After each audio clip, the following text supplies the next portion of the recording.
আসসালামু আলাইকুম দাদুরা, কি খবর? কেমন আছেন? নিশ্চয়ই ভালো আছেন। আমিও আছি, আলহামদুলিল্লাহ ভালো আছি। দাদুরা, মোরা বাঙালি এবং মোরা এক্সের ব্যবসায়িক চিন্তা ভাবনা করি সব সময় লইগে। হ্যাঁ, মানে আপনি খালি চিন্তা করবেন যে কোন ব্যবসায় কোন কিছু কি করলে এক্সের লাভ হইবে। হ্যাঁ, এই লাভের লইগিয়া মোরা কি করি, শিশু খাদ্যের মধ্যেও বিষ দেই, প্রত্যেকটা খাবার জিনিসের মধ্যে বিষাক্ত কিছু দেই। হ্যাঁ, তারপর ফরমালিন ব্যবহার করি, মানে যা বিষাক্ত কিছু আছে। হ্যাঁ, মুনাফার লগ্যা একটু ব্যবসায়িক চিন্তা ভাবনা করার লগ্যা, একটু ব্যবসাটা বড় বানানোর লগ্যা মোরা কিন্তু এই কাজগুলা করি। একটু চিন্তা করি না যে এইয়া মোর বাচ্চারা খাইলেও মরতে পারে। হ্যাঁ, বুড়ারা বয়স্করা খাইলেও মারা যাইতে পারে। আবার কি ইয়ং জেনারেশন যেগুলো আছে সেগুলা খাইলেও অসুস্থ হয়ে যাইতে পারে। এইগুলার কিন্তু মগো দেশে মগো ব্যবসায়িক যারা আছে হ্যাঁ কিন্তু এইসব ধরনের কোনো চিন্তা ভাবনাই হ্যাঁ মাথায় নেই।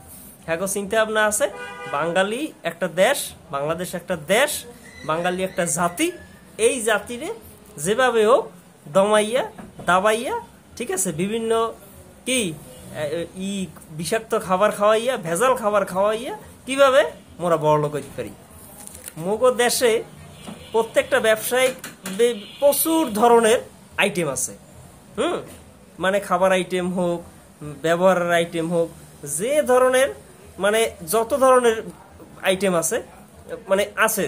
হ্যাঁ, প্রত্যেকটা ব্যবসায়িকের প্রত্যেকটা আইটেম আছে, কিন্তু কোনো আইটেমের গায়ে কি কখনো লেখা দেখছেন হালাল? হ্যাঁ, মোর যতটুক জানা মতে আর কি বিদেশের প্রায় আইটেমই, প্রত্যেকটা আইটেমের গায়ে হালাল লেখা আছে। কি জন্য? কারণ ওইটা কিন্তু হালাল। হ্যাঁ, সব প্রসেস করিয়া, সব প্রসেসিং হইয়া হেয়ার পর কিন্তু এই হালাল লিখতে হয় এবং হালাল লিখতে পারে আর কি। মগো বাংলাদেশে যে ব্যবসায়িকরা আছে হ্যাঁ গো, কোনো প্রোডাক্টে, কোনো আইটেমে, কোনো কিছুতে হালাল লেখা আছে কিনা একটু খেয়াল করিলেন তো? কোনোটাই কিন্তু খেয়াল নাই। হ্যাঁ, খেয়াল করে দেখেন, কোনোটা কিন্তু হালাল লেখা নাই। যাই হোক, মোর দ্বারে আজকে একটা পণ্য পড়ছে হাতে। হ্যাঁ, পণ্যটার কিন্তু কোনো প্রচারের জন্য আমি ভিডিও করতেছি না, আবার কিন্তু তার যে আইটেমটা আপনারা কেনেন হ্যাঁ কিন্তু কইতেছি না। এই হালাল আর হারামের জিনিসটা যে পাইছি আমার সামনে, এইটাই আজকে আপনাকে দ্বারা তুলে ধরছি। এইটা একটা সাবান। এই সাবানের গায়ে এই জায়গায় লেখা লেখা আছে একেবারে স্পষ্ট করিয়া। হ্যাঁ, গোল অক্ষরে লেখা আছে বাংলাদেশ হালাল বিএসটিআই, আর পিছনে লেখা আছে যে বিএসটিআই কর্তৃক সনদপ্রাপ্ত প্রথম হালাল সাবান। এখন মোরা যা দেশে বইয়ে ব্যবহার করি, খাই, হ্যাঁ, প্রত্যেকটা জিনিসের সুন্দর সুন্দর মোড়ক হয়, প্যাকেট হয়।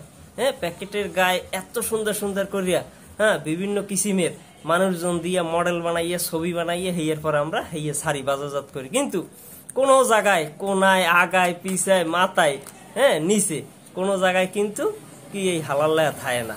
কি লেগে থাকে না? কারণ ওই জিনিসটার মধ্যে হালাল দেওয়ার মতো সুযোগ আর হয় নাই। কি দাদু, কথা কিন্তু ঠিক কইছি। আর এখন এটা অবশ্য লেখা দেখছি হালাল। হ্যাঁ, এখন একমাত্র আল্লাহ মাবুতি জানে, কারণ এই বিএসটিআইতে যাইয়া আমার এই হালাল প্রমাণ করার মতো সেই সময় সুযোগ দুইটাই নাই। ঠিক আছে, এখন এই ব্যক্তি কিংবা এই কোম্পানি এরাই জানে যে এইটার ভিতরে কতটুকু হালাল দেশে। আর এই লেখাটা ছাড়া, এই হালাল লেখাটা ছাড়া বাংলাদেশে কিন্তু আর অনেক পণ্য আছে, হেরা কিন্তু অবশ্যই হালাল এর ভিতরে কিছু দেয় নাই বিদে হালালটা লিখতে পারে না। এই হলো এর পার্থক্য, এছাড়া কোনো পার্থক্য নেই। তবে বাংলাদেশ আলারা এবং ব্যবসায়িকরা যদি প্রত্যেকটা প্রোডাক্টের, প্রত্যেকটা আইটেমে যদি এরকম হালাল লাগতে হয়, তাহলে হাদের কিন্তু সভ্য ভালো এবং কি হইতে হইবে, এবং কি ভালো মন মানসিকতার ব্যবসা নিয়ে ব্যবসা করতে হইবে। কিন্তু হ্যাঁ তো সম্ভব না দাদু, এই লেহারা বড় লোক হইবে কেমনে, কোটি কোটি টাকা বানাইবে কেমনে, বিদেশ পাচার করবে কেমনে, হ্যাঁ ফ্ল্যাট বাড়ি এক বানাইবে কেমনে, কিন্তু সম্ভব না। ঠিক আছে, তো ধন্যবাদ, ভালো থাকবেন, আল্লাহ হাফেজ।